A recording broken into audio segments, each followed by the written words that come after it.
boy, buddy. Good boy.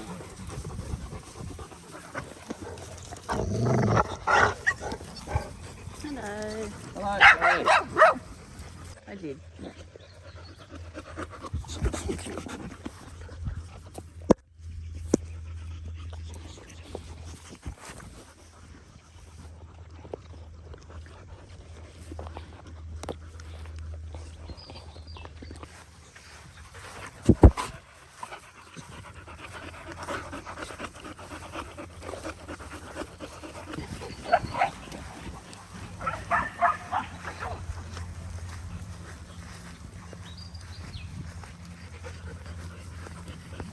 Hello, beautiful girl. Hello, beautiful girl. Yes, and you're beautiful too.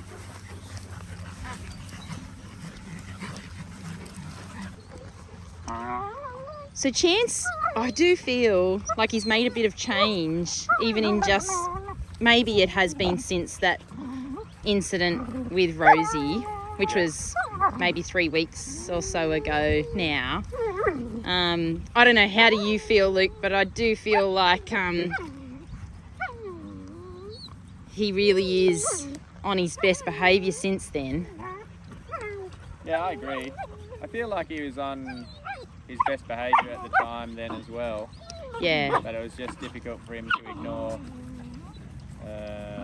you know, a cheeky little nip from Rosie.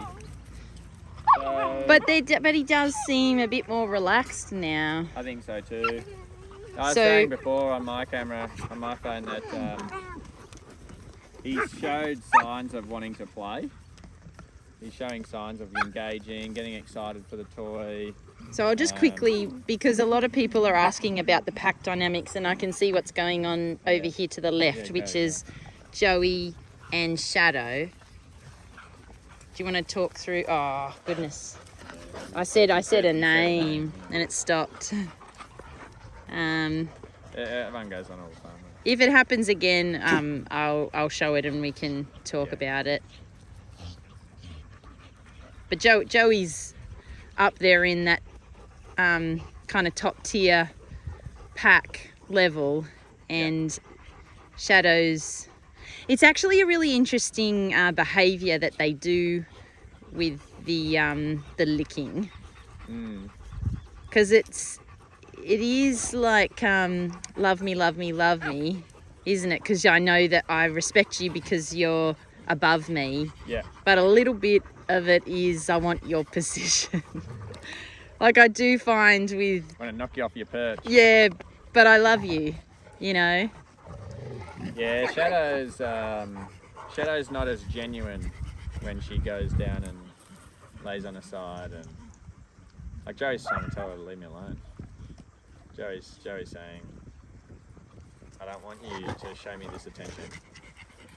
It's so I think it is going back to what I was saying when you say that it's not genuine, because the kisses, they look like I love and respect you, but behind it is, you know, it suits Shadow's personality through her training phase. You know, don't get us wrong. We're only just being honest with you all, because we know these dogs inside out, and we love Shadow. We absolutely adore her, but it was one of the. It kind of but we was. Know her. But what? We know her. We know Shadow, yeah.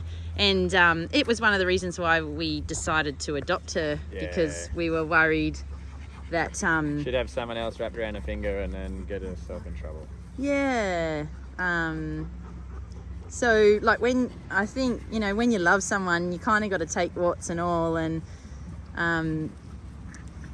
you know, in a dog sense, it's actually really good to know what those warts are and be understanding of them, but very much aware of them, because, you know, in her situation, you know, she can't, you know, act out on those past. Yeah. We've definitely done a lot of work with her to the point where she knows what her limits are, how far she can go with her interactions with the dogs.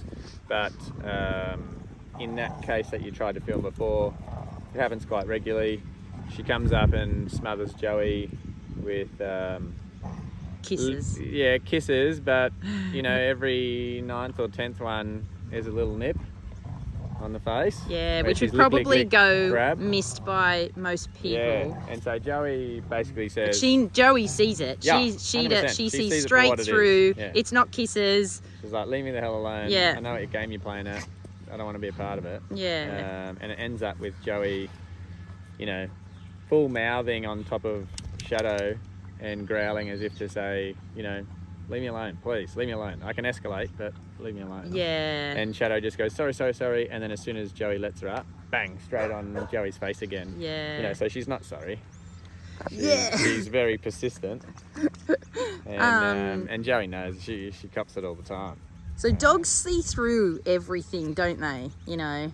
Yeah, they know it for what it is. An experienced dog that has good socialisation understands it. Exactly what the message is. Chance wouldn't understand it just yet. Yeah. It's too complex for him at the moment. Yeah.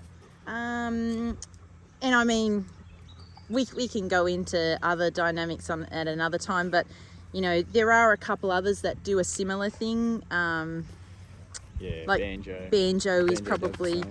very similar, and he does that towards the big boys. He does it Joey too.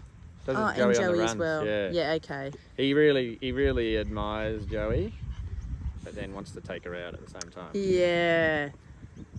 So it is that ingenuineness Yeah. that the dogs who do understand, like you're saying, those complex social interactions, they know it for what it is. Yeah. So that's why I guess you might see a dog licking another dog, but the dog's like growling or baring teeth. Yeah. Yeah. Barney's another one, but he's more of a innocent He is. one of doing yes, it. Like I agree. he is doing it, but he's not. He doesn't have the intention that Shadow and Banjo have. No, he absolutely wants to be deputy Yeah, sheriff. yeah. Like he wants to be side by side Yeah. with them. And everyone's just like, He "Hey, doesn't Barney, want to be up what are you there by doing?" himself. So it is actually genuine with Barney. It's so funny. Every time you say that, I just visualise I know. him in his uniform, just like coming up, ready for duty, Yeah. sir. He wants the camaraderie. Absolutely. Like he Barney, he your just shift finished 2 days ago. I'm still here, ready to go. yeah. Good on you, Barney. Yeah. Yeah, no, absolutely. So we were talking about Gee, these Chance. flies are annoying today.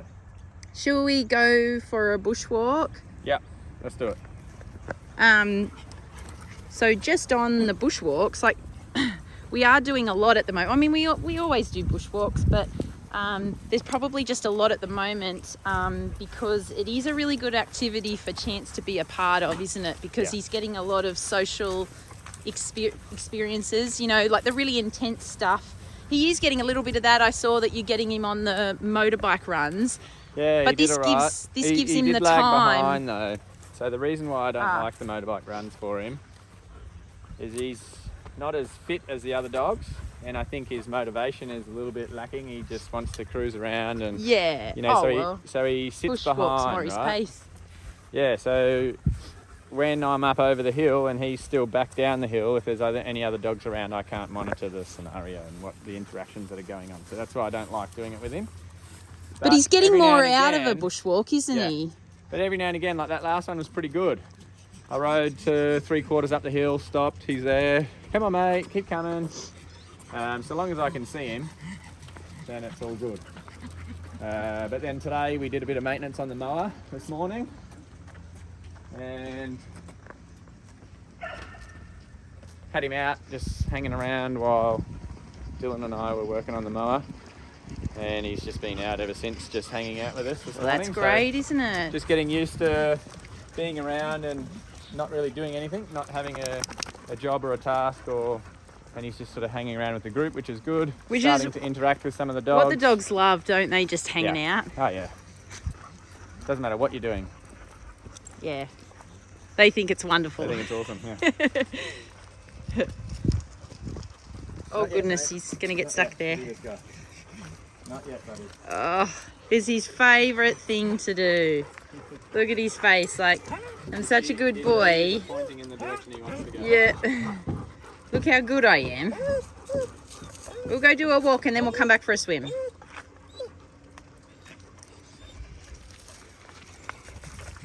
Good boy. Bandit. Bandit. Super. Super. There. Lily. Strawberry. Pink. Maggie. Greta.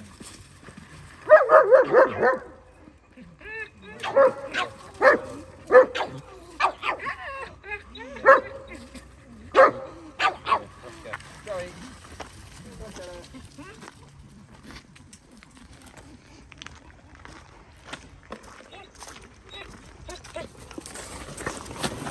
That's good from Dad. Yeah. Good boy, mate. Good boy. Yeah, well done. Well done, mate. Good job. Come on.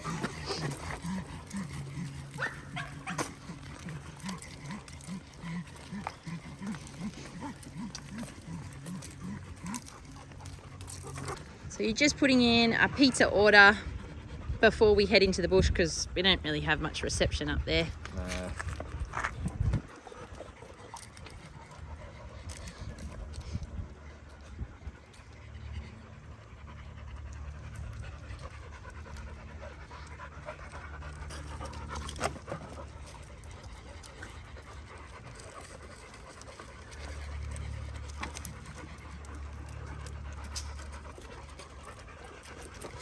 G'day, how you going? Just wondering if you guys have got enough time to do a delivery out to the daycare today, please. Awesome. Yep.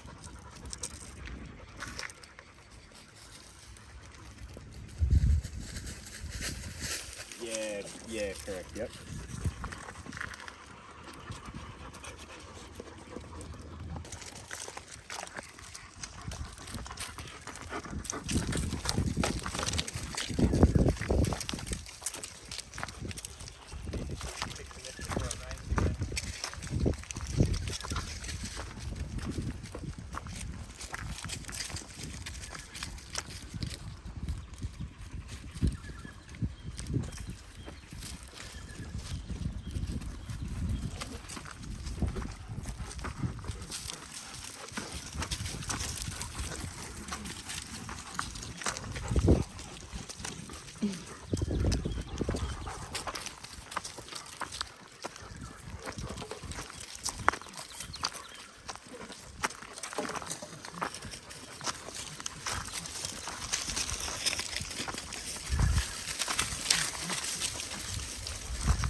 What is it?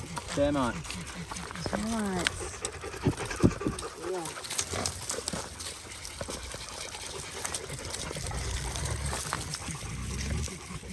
What do we do about that? Oh, we've got them everywhere. They're all in the trees in those big nests.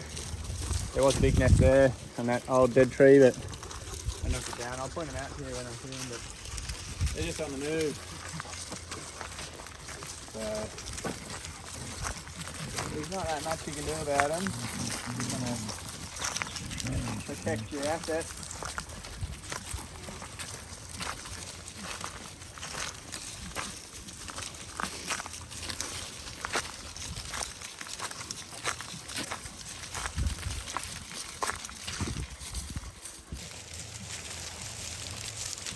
To be honest,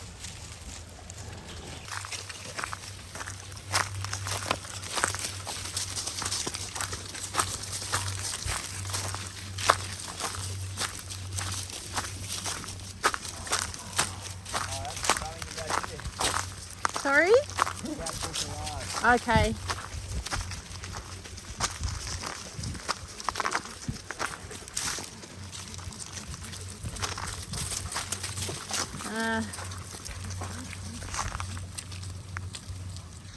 Hopefully he knows how to get through the... that's a good line.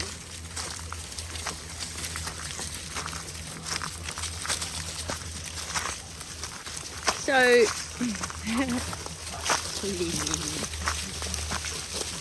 Watch out, darling.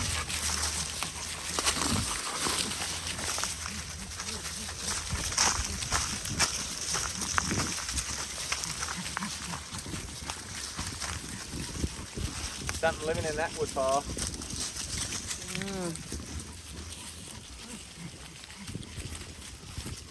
Oh, okay, well let's move. Most likely a little mouse or a lizard.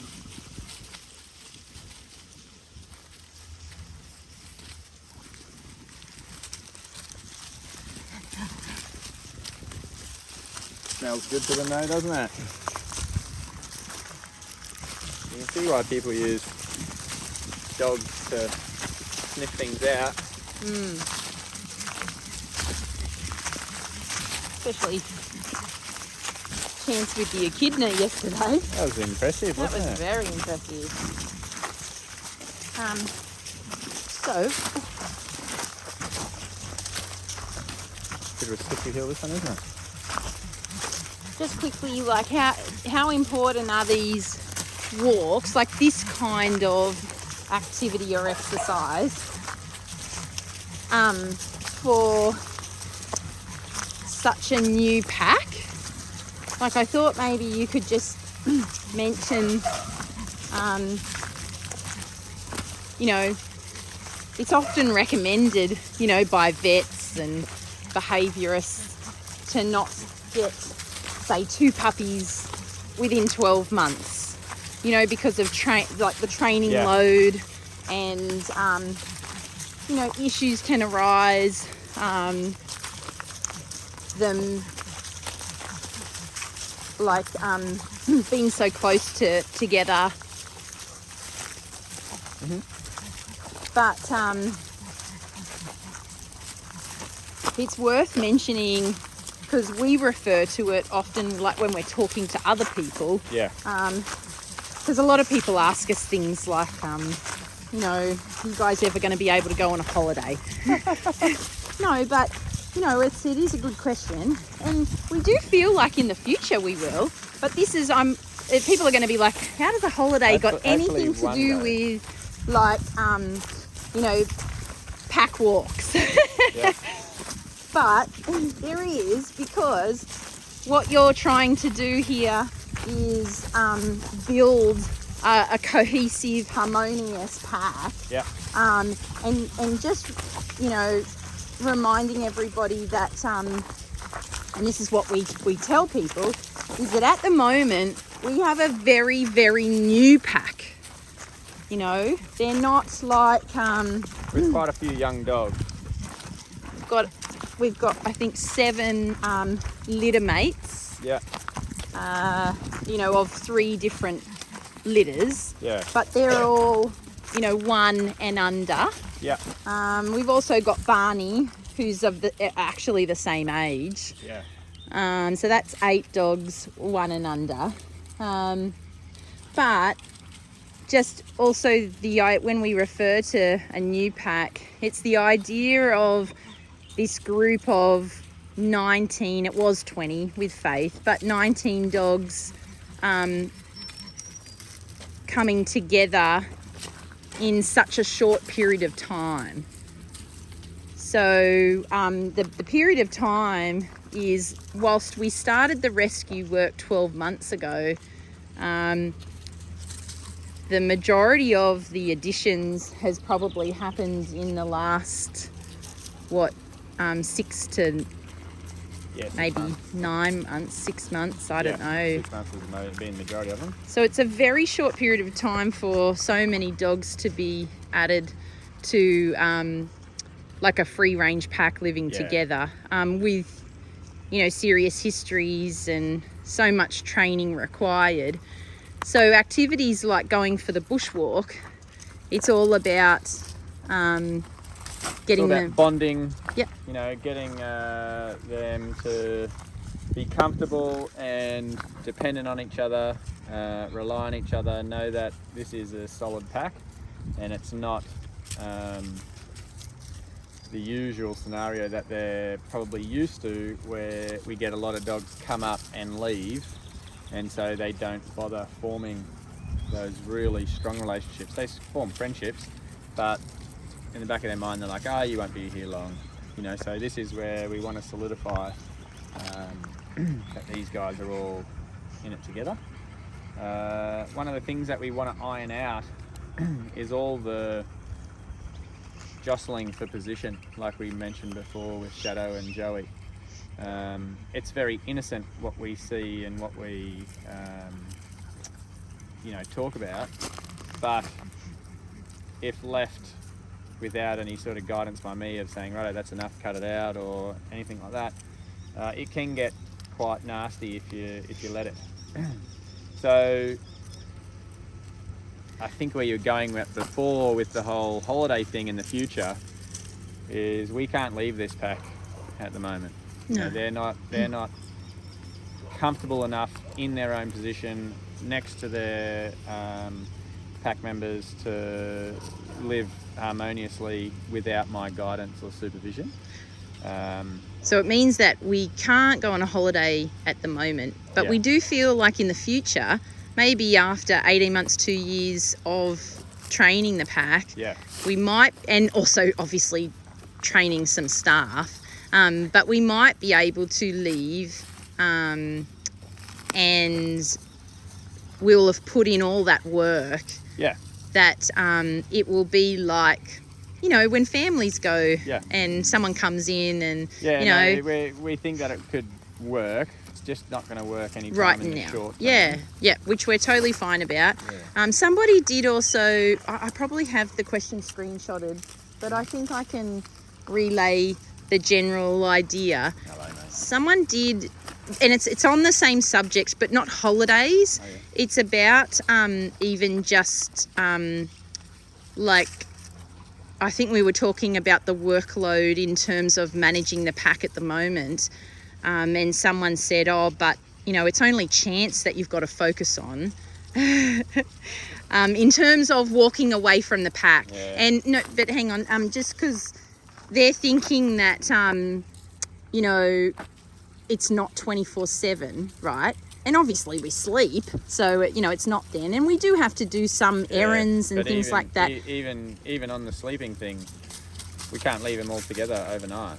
No. We put dogs in rooms and we separate so dogs they in do, different sections of the house so that they are in a group that they are comfortable with, and I know that there's not going to be any issues. So whilst chance is your priority of focus, you can't walk away from any of these dogs really at the moment. No. So even when we do shelter dog day, we do have to still split up some members of the pack, key members that could cause some issues. So it's most of the issues are the fact that the dogs are young.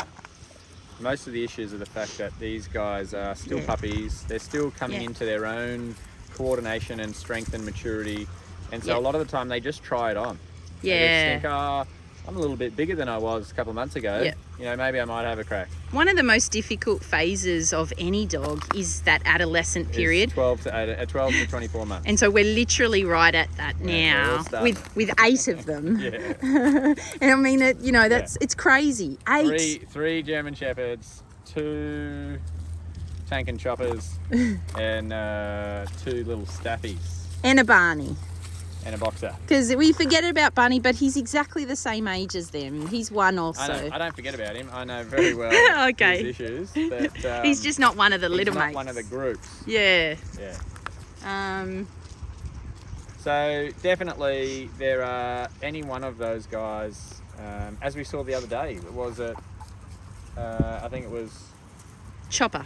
that mounted Roscoe. Roscoe. hmm That was out of nowhere. Hasn't done it before.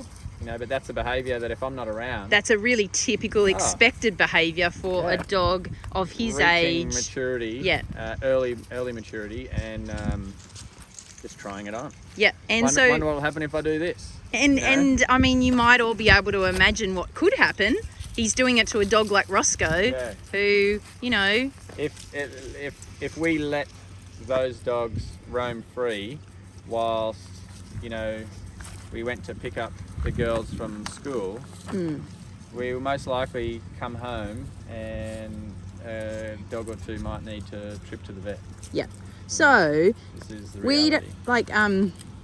please don't feel like we're trying to be negative about it at all. Like We're just sharing the reality. we love doing what we're doing, but that's why we don't go anywhere. But this is whilst it's a labour of love, it is a full-time job. It is. Just managing the pack, and so it's not about just chance. The difference I'll put into perspective if they're getting confused around my focus being around chance. When I say my focus is on chance, it means that the rest of the pack are getting away with things behind my back. I'm not watching that. I'm not playing with that pack dynamic. I'm focusing on him. But it's just for a period of time. It's whilst he's out and around. Yeah. I must admit today I have started to relax a little bit more around him. I've started to let him get out of my view a little bit more and be confident in it. But without chance here, instead of me focusing on him, I would then be focusing on probably 7 different dynamics going on, but they're at a lesser intensity. Yeah. So then I'm starting to go, righto, I can start working on this because I'm focusing on you. Okay, when's it going to happen? Yeah. And then start interrupting behaviours. Tank and Chopper, they are going through an issue at the moment where as the dogs run past them or they can't quite get past the dogs if they're running next to them, they start to mouth on their back as if to say, I can't beat you, but I got you. That's a bad behaviour. So if they're gone through a gate already and then they turn around and wait for more dogs to come through the gate, they can stand behind me and, mouth and try to nip dogs on the back while they run past. So that's something that they're going through. You've got the dynamic before with Banjo and Joey that I was talking about, and Banjo has just discovered that he is actually faster than Joey on an open sprint, but Joey's got more endurance to maintain a higher speed for a longer period. So while Banjo's got fresh legs, he runs next to Joey quite well. As soon as he starts to get tired, he starts to try to hold Joey back and grab her as if to say, I'm faster than you, but I just can't keep up at the moment. I'm not going to let you get away from me. Little behaviours like that, which are few and far between. They don't happen very often, but they're still behaviours that creep in and therefore I have to manage. You've got, totally off the topic, but Tilly the Red Heeler, who, likes to let everyone know that she's Queen Bee and will escalate the general energy of the pack to a point that I don't like when I'm not around. So she will sit there running around saying, hey, cut it out, you, settle down here. But all the rest of the dogs are going, oh, what are we doing? Oh, let's go. And it's just revving up the energy. And so it's like, Tilly, cut that out. You can come and sit in the lounge room in the air conditioning. You're an old girl. You don't need to be Sheriff Tilly, So there's lots of stuff that happens. There's lots of stuff that she goes also on. She's a cheeky girl, and we say it with love. Yeah, she's a cattle dog. Yeah, exactly. She's anyone who's had a cattle dog will completely understand. Neil, he understands. He had a blue cattle dog. Yeah. But she does like to nip Lily. Well, doesn't she? Yeah. So she picks her little moments, but they call them a heeler for a reason. She's a red heeler. They're bred to nip the heels of cattle to get the cattle moving. And they're also bred to be fearless of these huge animals that are big bulls, 15 times bigger than them. Yeah. And Tilly has it in spades.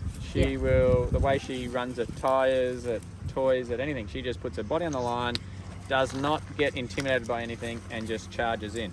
So I remember when we first adopted Tilly, we had a lot of training that we needed to do with her. We had a lot of work that we needed to put in for her to realise, okay, I can't just nip all the dog's heels, you know? Yeah. I can't just, and we used to have a bit of a joke about it that, you know, she'd be sitting there and all she would see a dog walk past, but in her eyes, she would just see two ham hocks walking past.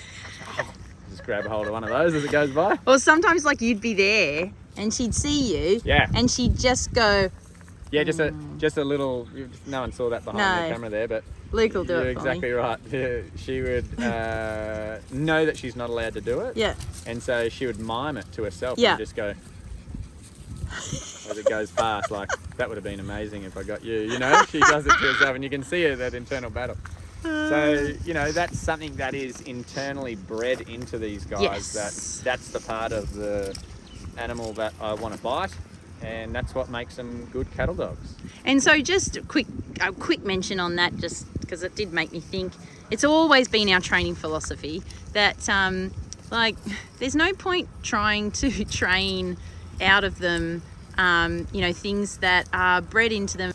We're not trying to fight generations and generations of good breeding to eliminate a trait that is designed for that breed. Yeah, you'd be crazy to you don't try and do that. You don't want to do that. You want to respect the fact that It's the that's same what they are. with that's what they want to Fredo, do. with his protective. Yeah, but we want to redirect their focus and their attention, and then control when and where and how they process that stimulus. So you want to be able to control what's going on. If Tilly, you know, she learnt the hard way when she was a young pup before we adopted her. She got run over by a bus because she wanted to attack the tyres. So when she came here, I had to teach her when she can and can't attack the tyres. And usually she'll see a car coming up the driveway and she'll look at me and I'll say, no, can't get it. So then she'll sprint over and bark at the goats to take out the frustration instead, which is fine. That's fine by me because it means she's not attacking a car. Yeah. And, you know, she's still intense on, I want to get it. And then just goes bang and shoots in the other way. But you just on that as well though, because we do that. You do redirect because you want them to still have fun, you know. Yeah, I do just want to mention that your training philosophy is to train to such a level that they're incredibly responsive. So even if you wanted her to stop and not get the tyre, not get the goat, not get whatever. Oh yeah, she will drop on a dime and stop immediately. So, but I still want her to get excited and get that internal rush and satisfaction. And so she's just redirecting that energy on something that is acceptable. Yeah. And you know, it's just barking at the goats. And it's usually we have coined the term that she's sacrificing a goat in our honour. Every time someone's arrived home, every time someone arrives home, go and sacrifice a goat, and then come out and go, hey guys, how you going? You know, she got it out of her system. Yeah. It's the same with Fredo. He wants to be a guard dog. He wants to sit there and let everyone know that there's a big tough Rottweiler behind this fence. So if you come over here, I'm going to bite you. Loves it. And unfortunately, all the delivery drivers and courier men that come here, and women, they get to see just how ferocious Fredo can be. Oh, from behind the fence. From behind the fence, because every time as someone comes, he tells me, Fredo, who is it, mate? What's going on? Who's down there? He'll come charging down there, and he knows that when someone approaches with an item to hand to me, he's not allowed to do anything. But then the moment it's like, righto, show him, Fredo, you know, let him have it. Usually after they give me the thing, they started walking away. He unloads. Follows them all the way down the driveway, you know. Yeah. You can just see him saying, now don't come back without another package. That looks like it could be the pizza. Oh gee, it's so quick, isn't it? Or maybe Yeah, we've been good. talking for a long time. I don't know, but I need to call Dylan because we're not too close. He's down now on the mower. Dynamics and a few of the little things, and the fact is we're not trying to stop the dogs from being dogs. We're not trying to... G'day mate, yep, we're coming over now. Just heading over in the mower. Thanks, bye.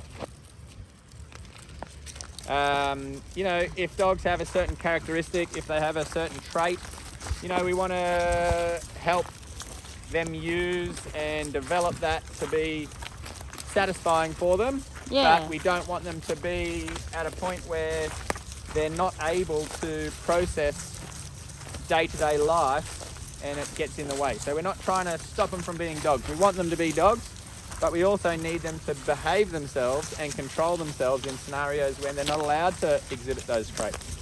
And it really makes them happy, doesn't it? It does. They It feel like helps they them got balance. They feel like they got purpose, and they they hold feel back. valued. And One of the textbook things that I try to explain to people when I do my dog training courses is that if you've got a ball crazy dog that just will stalk a tennis ball if a wind blows and it moves half a millimetre, you know, if you've got a really ball crazy dog, you don't want to train your dog not to be focused on the tennis ball. You just want to train your dog that when it's tennis ball time, you go as hard as you want. But when it's not tennis ball time, you disengage. You know, so you don't want to eliminate that from their life. You just want to process or help them be able to process the different times of day, when it's playtime, when it's not playtime. And I'll give you another example of when I use it for the dog. Anytime I go near that motorbike through the day... Have you got eyes on Chance? Yeah, he went down to the gate for the pizza man. Okay. Anytime I get on the motorbike in any time of day, if it's motorbike time to go and run around and be crazy, then I rev them all up, let's go, they're all barking, it's all a big ruckus up the hill. But then if I get up early with the kids or with Wolf and I go out before anyone's up in the house and before the neighbourhood's up, I'll tell them that this is a time where you can chase me on the motorbike, but there's no barking. You know, same with at night. If we go for a night run or after hours, we go for a ride, you know, they'll start barking. I say, nope, quiet, this isn't a loud run. And then they all just trot along next to me and know that we're going on a run, but it's not a loud run. They're exactly the same thing, where there are some times where they're allowed to just do whatever they want, and there are other times where, oh no, we can run along, but we're not allowed to bark on this run. You know, so it's just control and being responsive to the instruction that I'm giving them. And you're not being cruel. These are just rules. No, but just through the bush with me on a motorbike. No, I know exactly. That's the obvious thing. But you know, we do have to have rules here. Like we can't just be a nuisance to our neighbours in the valley. Let's clarify that. Everyone who has a dog should have rules. You should always give your dog rules and boundaries. It's not just practical to fit into your life, but it will also help that relationship of you being in charge and the dog being a very valued pack member that understands its boundaries and understands the limits, what it can't do. If it doesn't have boundaries, it'll start giving boundaries to you, and you know, you start to get some behaviours that are undesired. So all dogs should have boundaries, not just the fact that it's practical, but they just thrive on having rules and consistency. Is there another dog that you can, like we talked about, Fredo and... with the different dynamics? Fredo and who's the other one with the job? Tilly. You know, in terms of their breeding and... Oh, yeah. Well, we spoke about Lily the other day, where she wants to be... The shepherds, yep. So their thing is protection and alarm. Yeah. Yeah, you know, but then you also have a few other dogs that... Can you give us an unusual one, maybe? Because those ones are really obvious, I guess, aren't they? You know, everyone knows that a shepherd is a guardian dog, and like that is, like we can see it in our shepherds. Yeah, well, give me one. I don't know, like cutie pie. Cutie pie. Yeah, okay, I'll give you one for cutie Yep. pie. cool because a lot of people say of all the dogs, she's the one that heals. Like every single day they see her by your feet. Yeah. She never leaves your side. So pugs were originally designed to be entertainers. They just want you to Be happy. and be entertained by what they're doing. And that's very key in some of the behaviours that we've seen here on the farm with pugs. Like Doug. Just look at Doug. Yeah. You know? He picked up a dummy in his mouth one day and it looked like he was sucking on the dummy. And we all went, oh my goodness, this is so amazing and cute. And we made a big fuss about it. He was just so proud, like, yeah, I made you happy. Look how good this reaction is. And so then he did it every single time. So he is wired to try to find what is going to entertain you, what is going to make you happy. And he saw that reaction from us and then did that. So Cutie Pie's the same. Yeah, but I think you're right. Her breeding and motivation is the same. Very different behaviour though. But because of her owner, Yeah. she knows what makes you happy. Yeah. And that is law and order. So although Barney wants the big sheriff badge on his chest, Cutie Pie is the one that probably is wearing it at the moment. People might be a bit shocked to hear this, but she's a little enforcer, isn't she? Yeah. No, she is. She understands the rules. She understands everything. She's super smart. So if anyone ever thought that a pug wasn't, you know, No, they are. they're very smart. They are. Which is why, you know, we spoke about Cutie Pie the other day about how when I throw the toys in the pool, someone said, would someone just give a toy to that pug? And it's like, well, she doesn't actually want it. You know, we gave it to her and you saw that she didn't actually want to get it. However... Stuff like that actually is a bit beneath Cutie Pie. Well, what I was going to say was she knows that I want the dogs to get excited and start playing this game. So she says, okay, yep, I can get excited, I can play the game. But where the game ends is where, you know, in her mind, where the ball stops moving. That's why she chases it and then it stops and then comes back and goes, what's next? You know, she's not interested in actually attacking the ball. That's not something that her instinctive breeding does for a pug. They're not retrievers. They're not, ball chasers. There must be a real good smell down there. It does look like it, doesn't it? Even Cutie Pie's down there. But they haven't started rolling in it, so it doesn't look like it's something dead.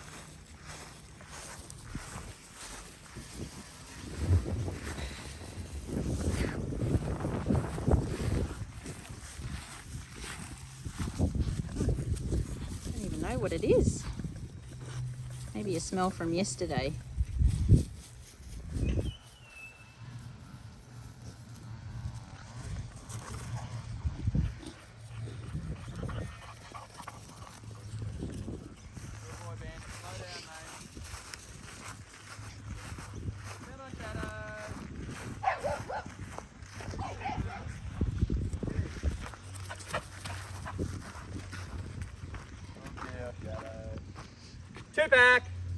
Two-pack, come on mate. Chance, come on buddy. Yeah, so Cutie Pie didn't want to chase toys or do anything when we first got her. She just would look at it and be like, huh? What is this you're talking about? But through her environment, she's learnt that, oh, okay, you enjoy when this happens. And she's seen that when I work with dogs and teach them new games and teach them new rules, you know, I get excited and happy and reward them when they go for it. So, for example, Fredo with the Swiss ball and, you know, Two-pack, come on. Fredo with the Swiss ball, he loved the game, but used to compete with the dogs directly for the game and used to try to, any other dog that would go for his ball, he would want to go for the dog and protect it, which I was training him not to do. So then when he learnt the rules, obviously you're sharing him with love and affection and praise. There's lots of dogs in there. Come on, out of there. Aww. Come on, darling. You like beach day? Yeah, let's go to the beach. I think Chance is in there. Come on, Chancey boy. Come on, mate. Good boy. Not going to the beach today.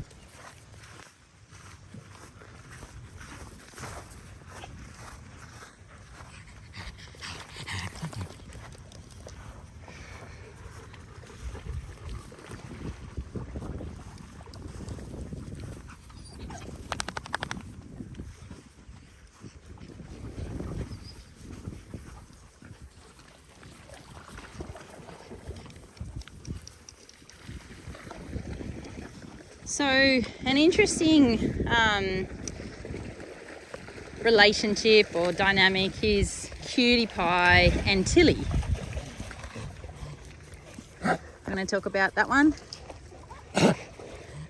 I could start with what I think, but Yeah, where do you want me to start? well, I just feel like the example of that relationship kind of maybe gives a bit more weight to to Cutie Pie's like rank in the pack. Like obviously that she can bring down 3 German Shepherds says a lot, but Tilly respects Cutie Pie a lot, doesn't she? Yeah. And Tilly respects nobody. That's exactly right. You know. So that in itself says a lot about Cutie Pie. Cutie Pie's demeanour. 2 bucks down there.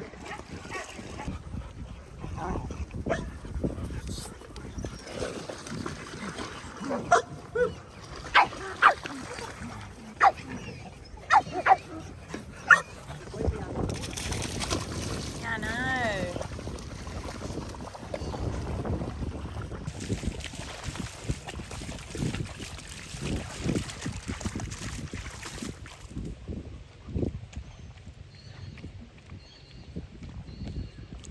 Oh my goodness. Like a seal. It's very impressive. It is. Not many dogs do that. Do the dive, yeah.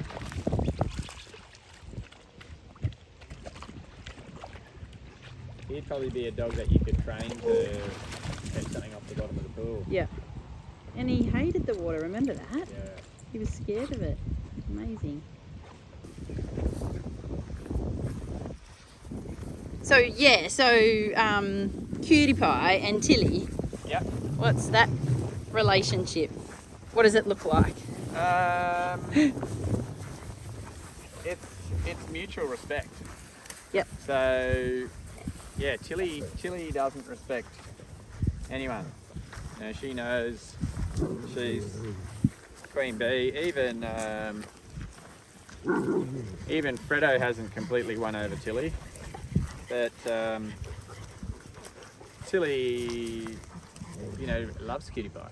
She really does. She loves hanging out with Cutie Pie. She loves playing, wrestling with Cutie Pie.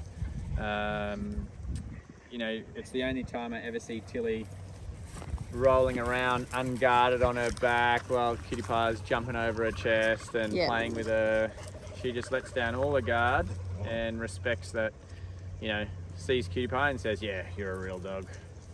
That's what she does. Because everyone else... clearly, Cutie Pie is a real dog. No, but then you look at, and this is like what I was saying about Lily the other day, where she's a shepherd and she's telling the dogs to settle down or, that kind of thing. Lily's not naturally a leader. And Tilly... Like her personality. Yeah. That's what you're talking That's about. right. Someone did ask about that. So what do you mean? I think maybe you've touched on it only a little bit before, like in terms of Lily. So what I mean by that is if I wasn't part of this pack and these dogs were all just in amongst themselves, let's say they were wild, right? Naturally, they would form their own hierarchy. And I'm just laughing because you're visualizing that pack? I'm visualizing this pack out in the wild if they were on their own without you and Cutie Pie up the top there. The kangaroos are right up against the fence. They've just started. Ah, okay. Oh, yep, chances. And I think that might be Tank. Sorry, continue. Yep, so if they were out on their own... They would naturally form their own hierarchy, and there will always only be one alpha or leader of the pack. Now, everyone debates about this, It's the natural. But there's definitely animal. there's mini alphaness happening at lower What levels. are you talking about mini alphaness? There is one pack leader and then everyone else holds subsequent rank in that. You can have a group of dogs that are at the top and outrank the rest of the pack, but they're all working together. They are a pack, they're a unit. If you don't like me talking about these guys as a pack, talk about wild pack of wolves. No. I can tell you about the layout of wild pack of wolves. There is one leader, there is a head top ranking 4 or 5, then there's a middle pack, then there's an end pack, an elderly and weak, and then there's always a very strong pack member right at the back, making sure that they don't lose the weak and the old. So it is natural that being a pack animal, they have pack hierarchy and pack structure. Yeah. Call it whatever you want. People have all kinds of opinions on this, and that I'm not disagreeing with you. I'm just saying that everyone has their own opinion. This is just your sharing your view on it. You know, people are welcome to their own point of views. Absolutely. This is mine. Yeah. Obviously, pack dynamics, pack hierarchy, pack management, all those things, everything pack to do leader. With that is you missed that one out. Is obviously we live it and breathe it every day. You've got to understand it to be able to manage multiple dogs like this. But still, everybody is entitled to their opinion on how they believe it to work. But people might be interested in... We got sidetracked here. We're trying to talk about the fact that Lily is not a natural pack leader. Yep. So we'll go back to the scenario of they're all in the wild. One dog will be in charge, then there will Who will likely be that if you weren't present? If I'm honest, in this group, Chance included. Yeah, go for Chance as well, yeah, absolutely. Sure. So my money would be on Fredo and Chance. Yeah. So, but the only way that's going to be worked out is they will fight it out until one concedes and respects the other one. That's how it works. The problem that I see, and so Fredo, but no, I was going to say just before you say that bit, because I know I'm going to say the bit that you're thinking about saying anyway. Okay. I'm going to say that in a different timeline, Fredo in absolutely his peak and Chance in his peak, Fredo's going to win. Absolutely. But at the moment, Chance is senior and elderly. Fredo's senior and elderly, and he is already slowing down. Yeah. So Chance is in his prime. You know, he would knock Fredo off his perch. But Fredo shows all the traits of a great leader, honestly. So I'll tell you how that would work. If this was a wild pack, Chance would have been, Fredo would have been pack leader for the last 5 years. Yeah. Chance would now challenge Fredo. Chance would win. Fredo would then drop back down in line in the rest of the pack. He would probably still most likely outrank a lot of the pack members. But unfortunately, at that point, Fredo would have to re-earn his position with a lot of other pack members. So it's a tough time growing old and becoming weak as a wild dog pack. But wild dogs do protect their elderly. Yeah, they do. They do. However, they only respect strength. If you cannot perform... So they look after their elderly. They don't discard them. Right. It's not like they leave them behind. No, they definitely protect them. Put a high-ranking pack member at the back to make sure no one gets left behind. That's right. They often will put a dog like Fredo at the front to set the pace because he's older. I can talk about the pack dynamics forever. But so Luke has a very keen interest in it. Yeah, what I'm saying here is that Lily would not be a high-ranking pack member naturally. So just talk about her personality traits, because I think that's maybe what people are asking. So Lily's a little bit more sensitive, and she's a little bit more of a pleaser. So she wants to do the right thing. She doesn't want to step outside of anything that might upset you. She's always got your interests at mind, and so therefore she doesn't have an agenda trying you talked about independent thinkers and followers, and someone did ask about that.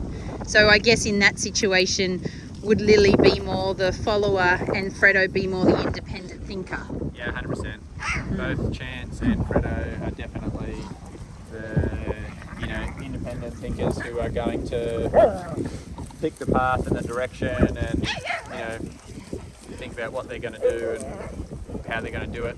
And Lily would follow along and be a part of the team and yeah, she'd totally support do whatever them. she can to help the objective. Yeah.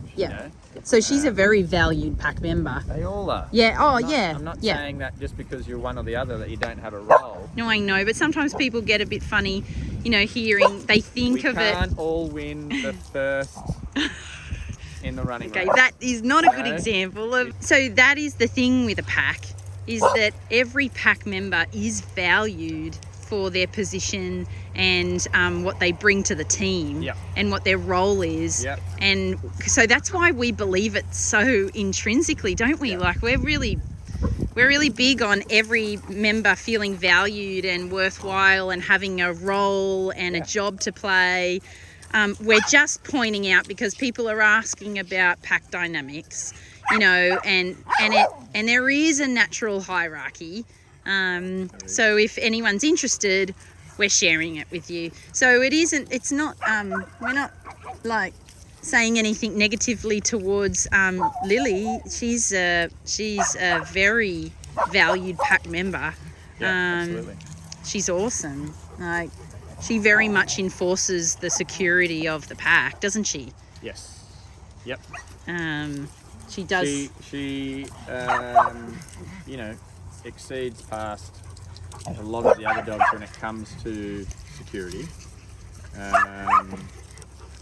For example, the Shepherd trio, they'll alert that someone's here and they'll come be the first to run and bark and say someone's here.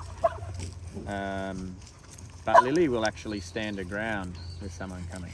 Like Lily will sit there and be like, I don't know you and you're in my territory, I'm not letting you pass. And she will be very intimidating. That's her role. And she does that better than a lot of the dogs, or most of the dogs here. So, there's still a position for all of them. But yeah, they can't all be leaders.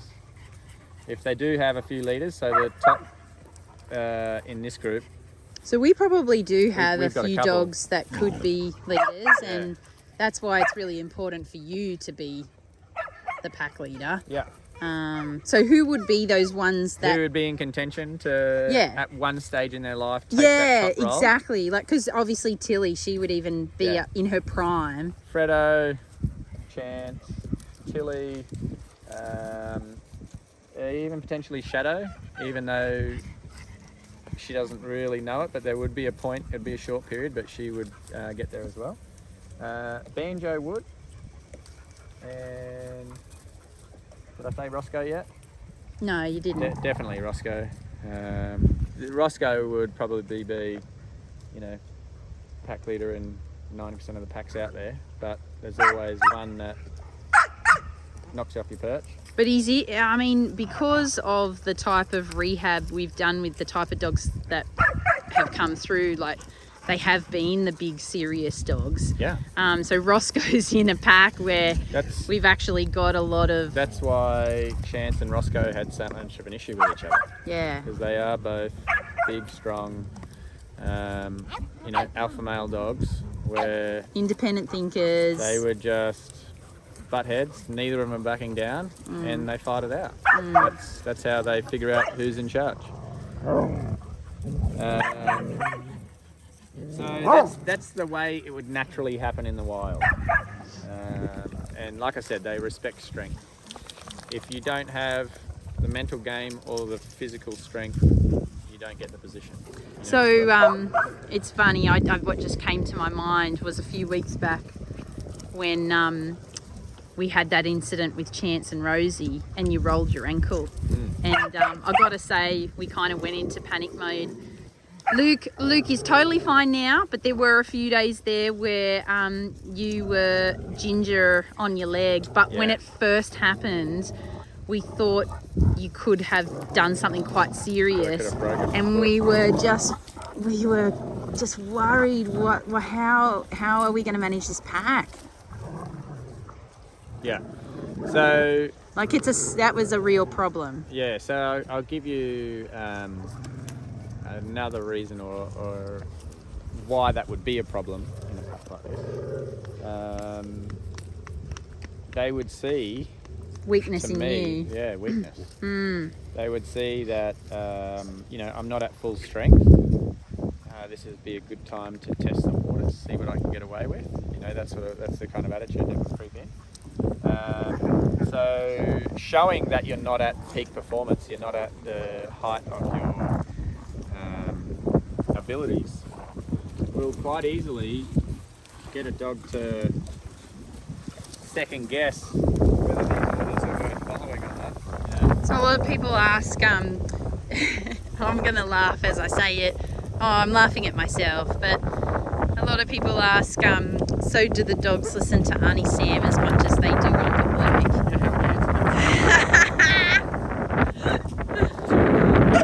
I mean,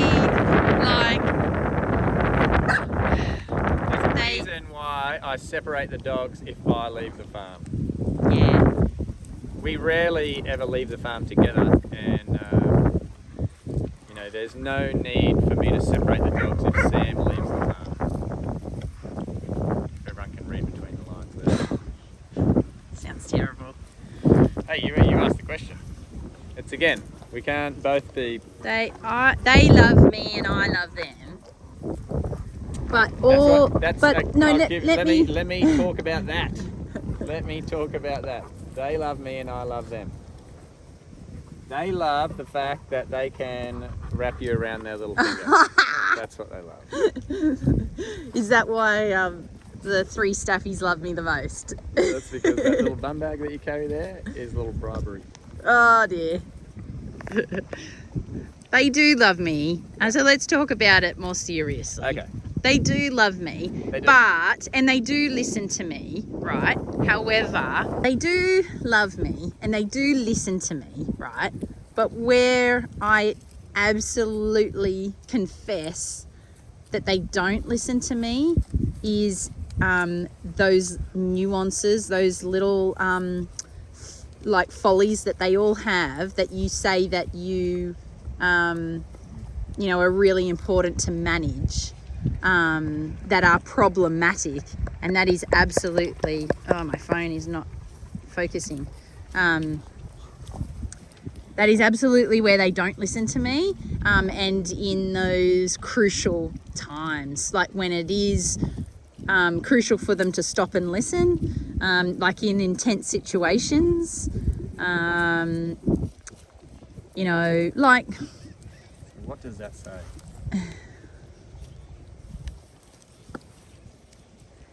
Oh, I'm not trying to, I'm being very honest, and I'm being, I'm conceding here. I'm trying to make actually a very honest point. So it's not, we're not trying to, the reason I'm saying it is because it's always been something where you try to get through to a dog owner who's having trouble with the behaviour of their dog, and they try to take a role that you've been able to take because I take care of the dog. And that's a really good point though. The only reason I do take that role and kind of just go, oh well, you can enjoy it. I really can enjoy it is because Luke does all the work. If he wasn't here, I would have to step up. Exactly. And I know what I have to do. But I don't have to do it because Luke does it for me. And so that's the exact same scenario as what I talk about when I talk about Lily. She doesn't have to be. That's right. Yeah. Stressed out as a pack leader where it would cause her a lot of anxiety. Exactly, because I'm not naturally She that. can just relax and be a pack member and live life. Yeah. It's like maybe I won't say that. No, don't. I was just going to say, I'll say it and you can cut it out if you want to cut it out. But I've always looked at it similarly to the royal family, if you're in line to be king or queen, you've got to be on point your whole life. But if you're just a prince or a princess, live it up. Live life as a royal, you know? That's what I've always thought. You don't have to be the, I'm going to be king or queen. Because I can enjoy, cooking for them and being that role in their life, giving them all those warm snuggles and, talking to them, telling them how beautiful they are and, and please don't get me wrong. Luke does that also. He does both, but I don't have to, because I'm not naturally the pack leader, and it does stress me out. Like, I just don't want to do it. It's, You probably could tell the stress levels in Auntie Sam whenever, a few weeks ago when Chance had come over. Luke, are you watching this? Luke. Oh, gee. You did freak out.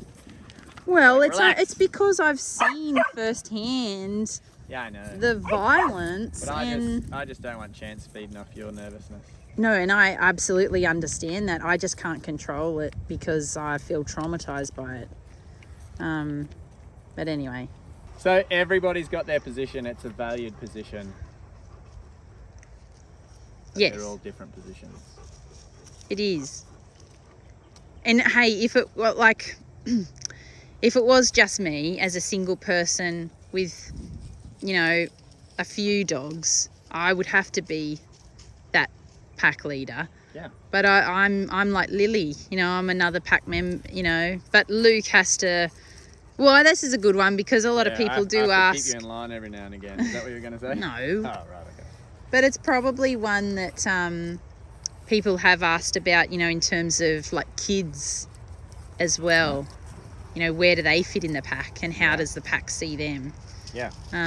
But maybe I can see Dad's looking at us at the window. So maybe we'll just go up and have lunch and we can continue that conversation. It's an important point. If anyone wants to know the answer to that one, we can give the short answer. Yeah, go. All humans outrank the dogs in your family. And just... I mean, I don't know. There might be some people out there that feel funny about that, but it is it's a safety thing, isn't it? Exactly. I'll give you scenarios of when that's not the case. A dog will naturally fall into respecting strength and targeting weakness, and children and infants are most definitely giving off signals of being weak. They're uncoordinated. They fall over a lot. They're not showing signs of I'm big and I'm strong. So they squeal. They do all sorts of things that show they run. They're not a strong figure. So it's, as the pack leaders and as the owners of the dogs, you have to very clearly communicate that this is another pack member, but they outrank you, and you need to go into protection mode, not competition mode. Yeah, okay. It is a very important point, and we can explain it in detail another time. However, very, very important. Yeah. So obviously, in our situation, it's incredibly important. Yeah. We have, 19, 20 plus dogs living in our house with our kids. Little Wolf walking around with fistfuls of food. Yeah. And all the dogs know that is off limits. Yeah. Do not take food off them. Even though Wolfie likes to go around and feed all the dogs. He does. They're very good because they know are they're not very supposed to take good. it. And I remember seeing him try to press it into Tilly's mouth, and Tilly's looking at me like, "Can I please eat this pasta?" But they're very gentle. But on the same token, we also protect that relationship by making sure Wolfie's not doing anything that most little kids would do, which is, fingers in ears. And we're all very, that kind of stuff. very strict. Yeah. On how our kids maintaining a healthy relationship treat with the kids and the dogs. Yeah. Anyway, again, we've brushed on a topic that is Pandora's box, but so long as everyone understands the importance of that answer. Yeah. Let's go eat some lunch.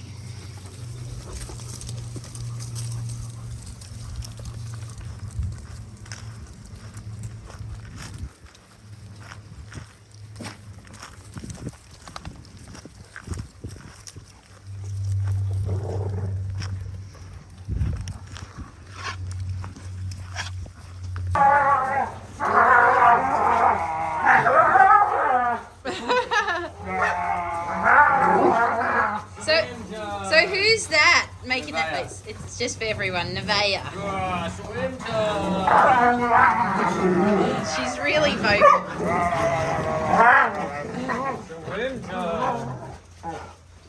She gets very excited. What about you, Hope? Swim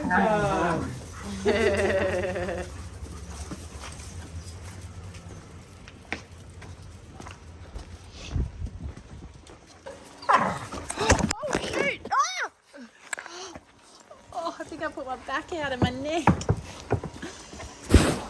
Trying to stop it. Yeah. I thought it was going to get He tilled. does it all the time. I come out here and it spikes on its side like that. Oh, I thought it was going to get her though. That would hurt her.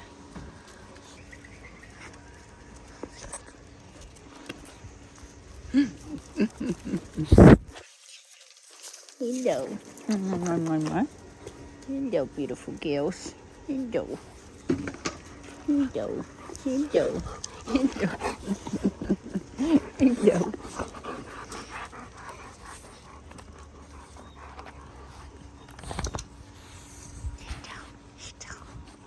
Hello, beautiful girl. Hello, beautiful girl. Hello, beautiful girl. Hello, beautiful girl. Mwah. Mwah. Dear Joe.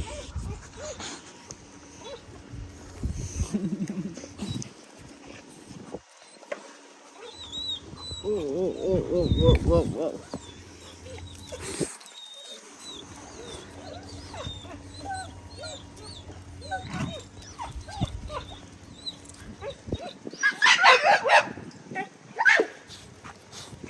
There's that revving up of Dill.